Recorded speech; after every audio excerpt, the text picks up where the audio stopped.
انا سنی، انا حنفی، انا بریلوی، الحمدللہ۔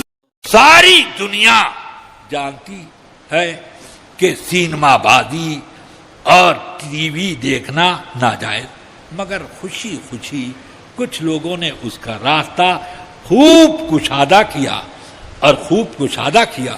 اسی وقت میں نے اسی وقت کہا تھا کہ آپ نے یہ جائز ہونے کا فتویٰ لکھا، اس بات کی آپ کیا ضمانت دیں گے کہ گھروں میں جب ٹی وی آئے گا تو آپ کا نمائندہ تلوار لے کے کھڑا ہوگا کہ میری تقریر جب تک نشر ہو تو چلے، اور اگر راج کپور، دلیپ کمار اور یہ اور وہ آئے تو تلوار سے تم لوگوں کو بھی ذبح کروں گا، اس ٹی وی کا بھی خاتمہ کروں گا۔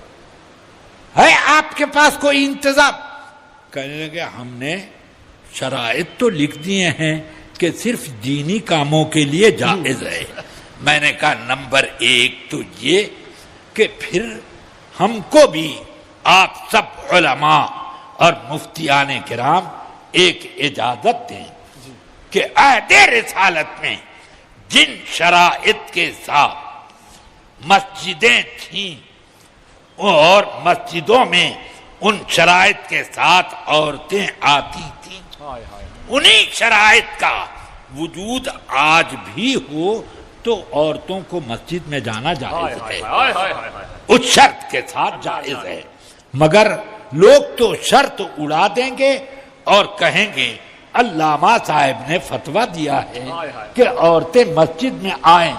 اب لوگ تو یہی کہیں گے کہ فلاں صاحب نے ٹی وی کو جائز کہا ہے، یہ ہرگز نہیں مانیں گے کہ یہ شرطیں بھی اس کے ساتھ لگائیں۔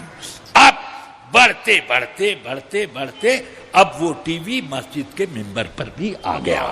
اب یہ حال ہے کہ مسجدوں کو اب سنیما گھر بنا دیا گیا، اور آدمی کو نہیں، آدمی کی تصویر کو مبلغ بنا دیا گیا، اور آدمی کی تصویر سے لوگ مرید ہونے لگے، تصویر سے مرید ہونے لگے۔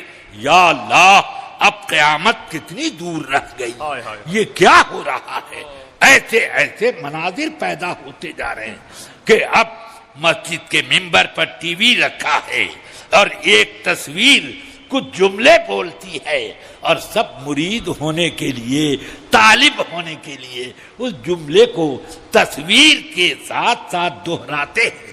میرے آقا سرور کائنات صلی اللہ علیہ وسلم نے جانداروں کی تصویر کو گھر میں رکھنے سے کیوں منع کیا؟ کیا وجہ تھی؟ یہ بت پرستی سے مشابہ ایک کام، اس وجہ سے فرمایا۔ آپ لوگ اپنی جگہوں بیٹھے رہے ہیں، حضرت بعد میں ان سے مصافحہ کیجئے گا۔ حضرت نعرہ رسالت درود شریف صلی اللہ علیہ نبی الامی والہ صلی اللہ تعالی علیہ وسلم، صلاۃ و سلام علیک یا رسول اللہ صلی اللہ تعالی وبارک وسلم۔ مجھے یہ کہنا تھا کہ ذرا سوچو آقا کائنات نے یہ حکم کیوں دیا کہ جس گھر میں جاندار کی تصویر ہوگی فرشتے اس میں نہیں آئیں گے۔ مسجد میں میرے آقا سرور کائنات نے فرمایا مسجد کے لیے کہ جس شخص نے کچا لہسن، کچی پیاز یا گندنا کھایا ہو ہماری مسجدوں میں نہیں آ سکتا۔ فَإِنَّ الْمَلَائِكَةَ تَتَعَزَّى مِمَّا يَتَعَزَّى بِهِ النَّاسِ، اس لیے کہ فرشتے ان چیزوں سے نفرت کرتے ہیں اور تکلیف کا احساس کرتے ہیں جس سے انسانوں کو تکلیف ہوتی ہے۔ پیاز سے بو آتی ہے جو منہ میں، آدمیوں کو جو تکلیف ہوتی ہے تو جو قریب ہوگا اس کو، مگر مسجد میں قدم رکھا اور فرشتے بھاگے پوری مسجد۔ اب ذرا آپ سوچو کہ فرشتے بھاگ جاتے ہیں ایسی چیزوں سے، تو اب میں آپ سے پوچھتا ہوں کہ تصویر کے معاملے میں میرے آقا نے فرشتوں کا حوالہ دیا، پیاز لہسن کھا کر مسجد میں جانے سے یہ فرشتوں کا حوالہ دیا۔ اب میں کیا آپ سے پوچھ سکتا ہوں کہ یہ ٹی وی میں جو تصویر ہے، اگر یہ تصویر نہیں ہے تو کیوں لائے؟ کیوں لائے؟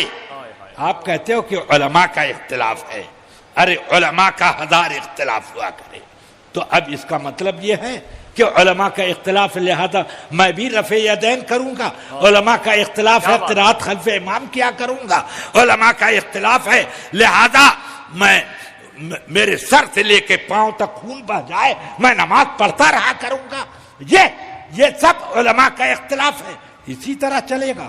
نہیں، بلکہ اس میں علماء کا بھی فرق دیکھنا ہوگا، اور علماء کے اختلاف کی نوعیت کو بھی سمجھنا ہوگا، اور یہ سب بات کی چیز سب سے پہلے یہ دیکھنا ہوگا کہ نبی کے فرمان اور ان کی نصوص کو بدلنا کسی مولوی کے لیے آسان نہیں۔ اور آج 4 روز سے گلیوں میں نماز کی تبلیغ کرنے کے لیے اٹھا، مسائل دین نہیں معلوم، مگر اتنی ہمت اور جرأت بڑھ گئی کہ اب وہ مسجدوں میں لے کر کے چلے آئے، العیاذ باللہ، اور اس کے اوپر باقاعدہ ان کی پشت پناہی کی جاتی ہے۔ اس طرح کے مسائل اور بھی 1-2 نہیں ہیں۔ آقا کائنات نے فرمایا کہ تصویر بنانے والا قیامت کے دن سب سے سخت عذاب پائے گا، ان اشد الناس عذابا یوم القیامہ المصورون، یہ میرے آقا نے فرمایا۔ وہ تو دیکھ رہے ہیں اور ان پر وحی بھی آ رہی ہے کہ عذاب کی نوعیتیں کیسی، کس گناہ پر کیسی ہوگی، یہ تو وہ دیکھ رہے ہیں، وہ بتا رہے ہیں، مگر جن لوگوں کو نبی کے بتانے پر اعتماد نہ ہو بلکہ وہ یہ سمجھے کہ نہیں یہی سب سے اچھی چیز ہے، تو یہ اس غلطی کا کیا جواب؟ اب اگر ہم نے اس کے خلاف کچھ بول دیا تو ہمارے خلاف باقاعدہ ایک اسکیم چلے، جو اس کے خلاف کوئی اقدام کرے اس سے مار پیٹ پر آمادہ ہو جائیں، یہ سب کیا ہے؟ اسی طرح اب عوام میں مسائل کے اختلافات بڑھتے جاتے ہیں اور لوگ تن آسانی کے لیے کچھ شرعی احکام میں سہولتیں تلاش کرتے ہیں۔